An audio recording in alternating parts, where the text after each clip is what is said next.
Hi everyone, I'm Doug DeVos and I'm the chair of the Communications Committee for the West Michigan Policy Forum, and I'm here with Jase Bolger, who is our policy expert and the former Speaker of the Michigan House of Representatives. So he knows a lot about policy. Jase, we've been talking a little bit about things that impact quality of life in Michigan, and one of the things is affordability. And we talked about the things that sometimes make things less affordable, make it harder. What are some of the policy solutions that we should start thinking about and that we've talked about at the Policy Forum to make things better?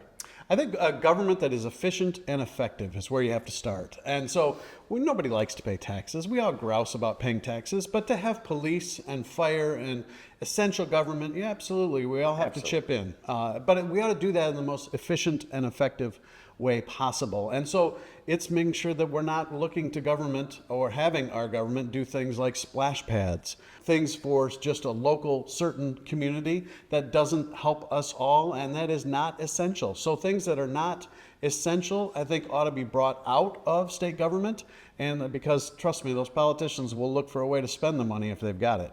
That's always the tough part, and so we need solutions that help people stay accountable for that effectiveness and efficiency, that we think about not just balancing the budget, because the budget could be ballooned if you're taking so many taxes in, but how are you using that? What are you spending it on? And how are you being thoughtful about what you ask people to contribute through taxes, or what you mandate people to pay through taxes, and there's a connection to what they get. In a business, we always have to price value. We always have to make that decision all the time. Sometimes government forgets about that. Well, that's right. I think Ronald Reagan said the closest thing to eternal life on earth is a government program. Yeah. We don't ask ourselves often enough, is this working? Is this solving the problem that it set out to solve? Instead, too often we simply add to it. We add another program. We add something else. I think people are willing to pay for things that work. People are willing to pay for things that do the job they were intended to do. But far too often money gets spent in other places. They want the roads fixed, and it gets spent on local projects. They want the roads fixed, and it gets given to business incentives, big companies. And so I think people rightly gets frustrated by that, and we could lower their costs. We can lower the burden on them by making government more efficient. And I think some of our solutions that we talk about on a regular basis with the Policy Forum is to hold people accountable and to connect the dots between what we're spending and what we're getting for it. And so as we look at those sorts of things, let's talk about a few of those examples that come to mind about how we can, as a policy forum, make recommendations. We don't want to just complain. Our job is to go forward and say, here's what we should be looking at. And I know from a business standpoint, the more we can get to free market principles, the more we can focus on creating opportunity rather than mandating incentives. And in economic development, you mentioned it. I see some of these programs, and I get it. We need to have good infrastructure. We need to have good education. We need to have these sorts of things. We need to invest in business in that way to create these opportunities for businesses to come to us. But sometimes with incentives, it just goes crazy because it's focused on just a few companies, and it's focused on maybe some pet projects that are disconnected from the marketplace. And we've advocated a lot to keep focused on creating opportunity, making it good for everybody and attracting people rather than paying people to come play with us. Well, that's when you talk about free market, what we all need to remember is what that means is people are empowered. People have the opportunity to make the choice that they want. We've got one we're living through right now, and that's electronic vehicles. Mm-hmm. And the government is telling car producers to produce electronic vehicles and giving them a lot of incentives, a lot of our tax dollars, to go produce those vehicles. And consumers are saying, I'm not ready. I don't want to buy that yet. I still want a gas-powered vehicle. So instead of hybrids or some other things the market might want, people might want to be buying, they're being forced to consider these electronic vehicles, and they're not wanting it. And that match is not happening between what the market's producing because of what the government is driving them to and what people want to purchase. And so it's unaffordable.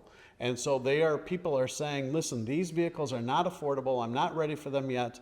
It's just one area. Energy is another area. We've talked about groceries. There are a lot of different places that government sets policies that impact the price we pay on an everyday basis. The other side on the EV example was that taxes you and I pay go to subsidize a consumer who does want to buy that more expensive option, which is fine for them to make that decision. But where does that start and stop then? When you choose the industry, and in business, it drives me crazy. And I could see as a business person, boy, I'd love the government to line up and tell everybody to buy my product, you know, and then I'd love them to say, oh, by the way, we'll help you build the plant to build that product, and then we'll force everybody to buy it for you. At the policy forum, we're not smart enough. We're not smart enough to make those decisions for people.